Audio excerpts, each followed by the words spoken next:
वंदे पुरुषोत्तमम्। परम प्रेममय श्री श्री ठाकुर श्री चरण रे मोर भूमिष्ठ प्रणाम। परमराध्या जगत जननी परम पूज्यपाद श्री श्री बरदा और परम पूज्यपाद श्री श्री आचार्यदेव श्री चरण रे मोर भूमिष्ठ प्रणाम। आशा करी समस्ते भलरे अछंती। एबे जो टॉपिक ऊपर मु कथा हेबाक चाहूची से कथाटी होची जे आंबे माने देखा जाउची शंखा सिंदूर अलता तापरे हातरे जो बला पिंधा जाए लुहार बला हाथ में जो बला पिंधा जाए ये सबूर कौन आवश्यकता अच्छी। अनेक क्षेत्र में मु देखी कलिकता रे बंगाली मानकर शंखा सिंदूर होची शंखा सिंदूर बला ये सब होची गोटे प्रथा से पिंधिबा ही उचित। अनेक उच्च शिक्षित होती चाकरी बाकरी करते सिंदूर लगौना शंखा पिंधती नहीं। तो एमती विभिन्न कथा हुए यही गुड़ा पिंधार कौन उपयोगिता अच्छी कौन प्रयोजन अच्छी आम पाई आवश्यकता ही कौन जदि आवश्यकता नहीं कहीं आम पिंधुचु। तो यही कथा नहीं कि श्री ठाकुर कौन कहते सेटा आम जाना। गोटे घटना मध्य जड़े माँ आश्चंती आश्रम रे ठाकुर बसचंती समस्त सहित कथा कहउचंती। यही समय जड़े अध्यापक स्त्री आसी श्री ठाकुर को प्रणाम कले। तांको कपाल रे टीप अच्छी सिंदूर नथिला टीप अच्छी।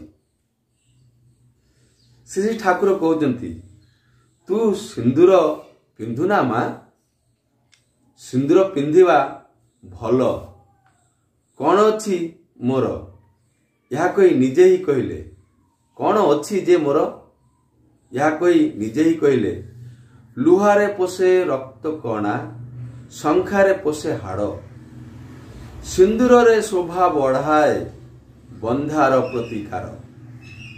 परम पूज्यपाद श्री श्री दादा जहाँ को अशोकदा बोली आगरे समस्ते डाकुतिले से अशोकदा होचती परम प्रेम श्री ठाकुर जन्मसूत्र रे नाती। तो सी पचारे हाथ रे लुहा रहिले से रक्त किपरि बढ़िबो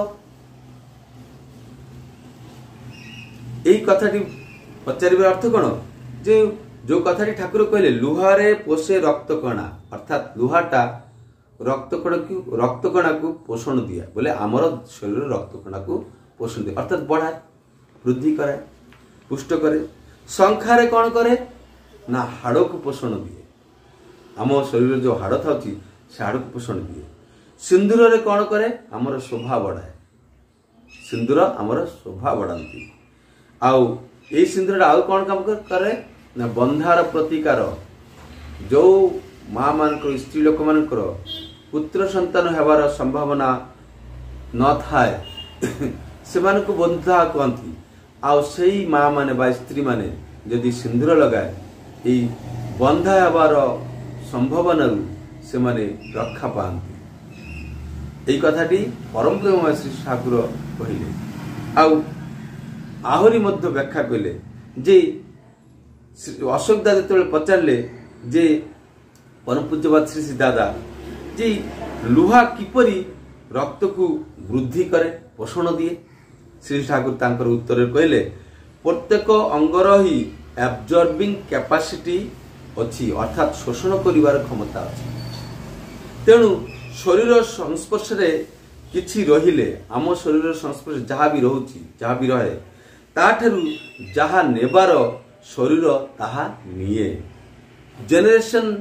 जेनेटिव फंक्शन अर्थात प्रजनन क्रियाटा सेमानंकर अर्थात एठी माँ मान उद्देश्य करी कहते जेनेटिव फंक्शन रो प्रयोजन अर्थात वृद्धि करिवार सृष्टि करिवार जो कार्यटा सेमानंकर प्रजनन क्रिया सेमानंकर तेणु सेटा सेमानंकर प्रयोजन अर्थात आम शरीर जो लौह रक्त कणिका दरकार आयरन दरकार यही लुहा बला पिंधिले लुहार चूड़ी पिंधिले ताहा आम शरीर को पोषण दिए।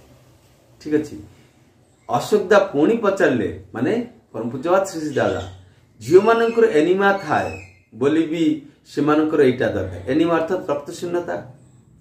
श्री श्री ठाकुर मथा हलाई कहले हाँ श्री श्री ठाकुर एमिति भाव प्रतिटी जिनिसर प्रतिटी विषयर असल तत्व कहते हेले आज आम जापारे जे आम्भे जो स्त्री और माँ माने भावुछु जे यार कौन सी आवश्यकता नहीं कहार शंखा सिंदूर अलता ये अलतार मध्य महत्व अच्छी जोटा कि आमर गोड़े लगौचु तापरे जे लुहा चूड़ी जोटा पिंधुचु यार महत्व कौन बुझीपारे जे यह आमको पोषण दिए रक्त वृद्धि करिवारे साहाय्य करे कारण आम शरीर देहरे जहा जहा लगी था स्पर्श होची ताठरो जहा जहा नेबा दरकार शरीर ताहा शोषण करि निए तेणुकरी ए सबुर आवश्यकता अच्छी। तो दादा और माँ माने जानिले जे यार महत्व कौन शंखा सिंधुर लुहा चूड़ी यार प्रयोजनीयता कौन बुझीपारे आज ये नेक्स्ट वीडियो तो सद्गुरु पुरुषोत्तम जहाँ कहते ताहाको अक्षरे अक्षरे मानिबा दरकार।